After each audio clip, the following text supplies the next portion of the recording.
What's up, everyone? I'm Leah B. Jackson, and I'm here with Tim Jones, the head of creative at Rebellion, and today we are looking at Sniper Elite 3. Hello there. Yes, we're going to give you a bit of a look at the game. We're going to be showing you part of the second level in the game here, which is set in the Gaborone Oasis. The whole game is set in North Africa, in the North African campaign of World War II, which is an area of the war that we haven't seen much of previously. And it's an exciting area for us to explore because it's offering much more sort of open, organic environments that we can deliver the kind of gameplay that we really wanted to push for this, which is all about tactical choice.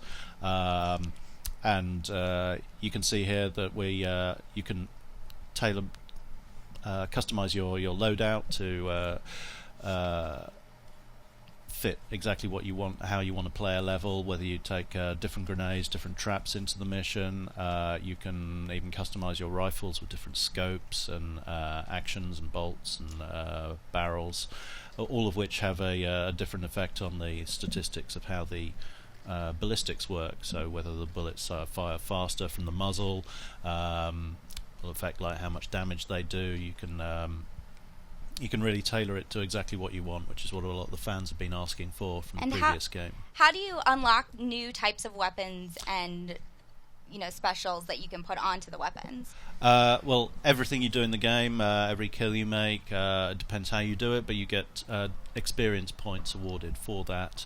And as you get more experience points, then you level up, you get promoted, and that unlocks more equipment and more customization options for you. And that works through both single player and multiplayer. It doesn't matter which you play, you'll get the experience points in both, and they carry over to each experience. Great, so there's sort of a unified progression in this one. Absolutely, yeah. It's looking really nice too. Oh, thank you very much. The graphics are very realistic. Yeah, we've completely we've done a huge overhaul on our engine for this game to really improve all the lighting effects and make it possible for us to deliver the kind of huge levels, non-linear gameplay that we really wanted to bring to the game. Oh man, this guy's about to get it. He is. A little bit of a close quarters takedown there before he was able to repair that generator just in front of him, which its backfiring noise is actually going to help us in a moment to cover the sound of our rifle shots. So what we see here is using the binoculars. Before we actually get involved in the action, we can use the binoculars to search around the environment before we cause any trouble. If we tag our targets, you can see how that shows them up through the environment, which means it's much easier for the player to track them and make sure you're on top of the situation. So it's always a good idea to take your time to do this. This is not a typical run and gun shooter. This is much more your thinking man's shooter. You want to be a little bit tactical and strategic about how you're going to take these guys out. Absolutely. I mean, you can run in and try and gun them down like yourself if you want, but it's not going to get you very far. Makes sense. So having tagged them, we can see one of them is our key objective. He's in the tent below us. But we'll probably not take him out first. The guy up there on the sniper tower, if we take him out, no one else is going to see that because he's out of their sight line. And if we time the shot to coincide with the backfiring of the generator, there's an icon at the top of the screen there that shows when it fires. No one's going to hear the shot either. So you can see that was a sound masked, isolated, premeditated headshot. We got 60 experience points for it, and it was also strategically useful to us because everyone else is still completely passive. And again, you can see this is our signature kill cam. We've souped this up considerably from the last game with... Oh, there it is. Yeah. The classic Sniper Elite headshot. That's the one. You can see we've added muscle layers, circulatory system, far more dynamic fracturing of bone. It's all in there. Let's see another one. Yeah, it's also worth noting here, you have to empty your lungs to steady your shot, and a marker pops in below the point on the centre of the reticule. Oh, You got him good. yeah, And that marker shows you where the bullet's going to fall under gravity. Everything is realistically modelled here. It's a big part of the series. As you go up in difficulty levels, you actually have to account for things like wind and other factors. But here we're just dealing with gravity. You can see here, you can actually shoot straight through the fabric of the tent here because we've got bullet penetration on different surfaces. I was going to ask if it would be able to go through the fabric. Yeah. Looks like it definitely can. And his helmet. And yeah, he didn't know anything about it. Nicely done. Yeah. So we can see there's a yellow marker above that character's head to the right there. That's giving us an indication of like the awareness state of that AI, because he's a little suspicious because he suddenly noticed that there's guys dropping around him, but before he was able to raise the alarm. So if we did, maybe take him out first, and then our kill target saw that, would he sound an alarm and guys would start coming after you? Yeah, he'd become suspicious. He'd raise the alert, and everyone would start searching for you. So it's always a good idea to try and keep your cover if you can. And it's also worth noting, if you're not using the sound masking to cover your rifle shots, then people will hear your shots as well. The first one you'll generally get away with if no one sees you directly, because they won't be able to pinpoint where it came from. But the more you keep shooting from any given location, the more they'll zero in on your position. They'll come searching for you, and you'll be forced to relocate. Gotcha. So tell me a little bit more about this mission and the other types of missions that you'll be playing through in Sniper Elite 3. Well, in the North African campaign, it was a pivotal part of the general war effort, and here, well, in general in the campaign, you're trying to thwart the Nazis' Wunderwaffe, their wonder weapons program. They're developing some really nasty technology, which is up to you to try and stop. And there's a real nasty psychopath called Franz Vahlen, who's he's the evil guy in the game. The main bad guy. Yeah. Gotcha. At this point, we're just searching for intel to lead us in the right direction. Having grabbed some intel from that body, you'll note that we've got 3 objectives marked on the screen here, 3 stars that show the various guys that we've got to get intelligence from. They're spread right across the map. It's entirely up to the player how they approach that, what order they take them in, whether they do them in a logical order or not, whether they do it in a rather explosive fashion or stealthy and quiet. It's entirely up to the player.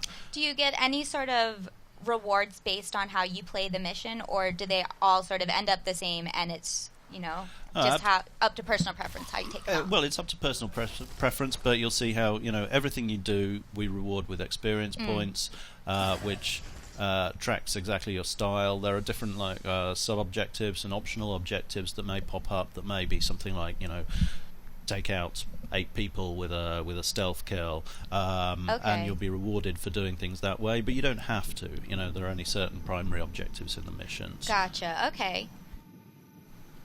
So as we edge around here, we're obviously taking the edge, heading along the edge of this area to try and stay out of the line of fire. And I think there's one of our objectives just coming up in a tent up ahead. About how long is the full campaign, would you say? Well, it's way longer than it was in the previous game, in Sniper Elite V2, because the levels are so much larger. They can take a really long time to play through. Upwards of an hour or even 2 hours in some cases to actually play through a level. And because we focused a lot, really heavily on replayability, gotcha. There's lots of reasons to come back and play them again and again. So what was that you just placed down? This well rod? No, the well rod is the silent pistol. That's that was the first sort of silence pistol ever constructed. But we just placed down a landmine there to cover our backs. So if we go loud at this point and the AI become aware of us, then if they try flanking around to behind us, as they probably will, then hopefully they'll stumble into that landmine and get caught out. Gotcha. That was a really cool melee takedown that you just used there. Yes, thank you very much. Yes, we got a big variety of different melee takedowns that we motion captured, and there's a lot of cool stuff in there. We've got some front-on melee takedowns as well, which you can use when you're in a pinch. If you suddenly find yourself faced with a Nazi right in front of you, if you're quick enough, you can take them down face to face in that way as well. So there's definitely a lot of improved sort of stealth mechanics and ways that you can sort of stealthily go about things if you'd like that. Yeah, I mean, one of the key things for stealth for us in the previous game, it was often the case that you put a foot wrong and you'd find it felt like the entire army was out to get you, and they all knew where you were, and it would just it would turn into a fun but a simplistic stressful kind of gunfights. Whereas here we've focused on allowing the player to recover the situation. If things don't go entirely according to plan, then you can relocate, you can escape from the AI until things settle down, and you can return to being stealthy again, and maybe shoot out someone's jaw like that. Gotcha. And so what other sort of features should players be looking out for? Well, it's also worth noting, in addition to the single-player campaign, we have the entire campaign is playable cooperatively for 2 players. Great. Which obviously introduces a whole bunch more interesting strategies you can use. And we've got special cooperative challenges as well, which people can play online, 2 players. We've got Overwatch mode, which is a popular mode returning from Sniper Elite V2, in which you take on different roles. One of you's a sniper, the other's an operative on the ground, having to mark out targets. Gotcha. So you've got to use your respective skills to work your way through the mission. And we've stepped that up from what we did last time as well. With previously, you were both fixed in separate locations, so you could never actually work together directly on the ground. Now, as the mission progresses, sometimes you're separated, sometimes you're working together. We really mix it up as you go. And we've got a survival mode as well, which is similar to what we had in Kill Tally in the previous game, where you're trying to survive against progressively more difficult waves of oncoming enemies, and they'll be bringing in more vehicles as they come and more elites, and it gets really, really tough. Now, are there anything new with the vehicles this time around? We've in addition to the kill cams on the enemy human characters, we have our vehicle takedowns as well. So we've introduced the slow motion kill cam onto mechanized targets. We've got multi-stage takedowns for various vehicles. The vehicles were a huge part of the North African campaign. It was famous for where there were a lot of big tank battles, so tanks feature strongly in the game as well, and as you can imagine, they're a formidable adversary. You have to use your binoculars to mark out and see where their weak points are, and you'll often have to take them down in sequence. But even then, you don't actually have to take them down by shooting. You could consider placing mines to take them down. If you're really good, you could attempt to throw or shoot through the viewing slot on a tank directly into the driver, which is tough, but it's worth doing if you can. So we have... How many more objectives in this mission, would you say? I'd say at this point we're probably, we're actually not very far into the mission itself. We've done one of the objectives, and I think there's several in here, several primary objectives. We've got 2 further ones active at the moment. There are further ones to go, so and there's a bunch of secondary and optional objectives on top of that, so there's no shortage of gameplay for the player here. Yeah, there's definitely seems like there is so much to do this time around. Yeah, absolutely.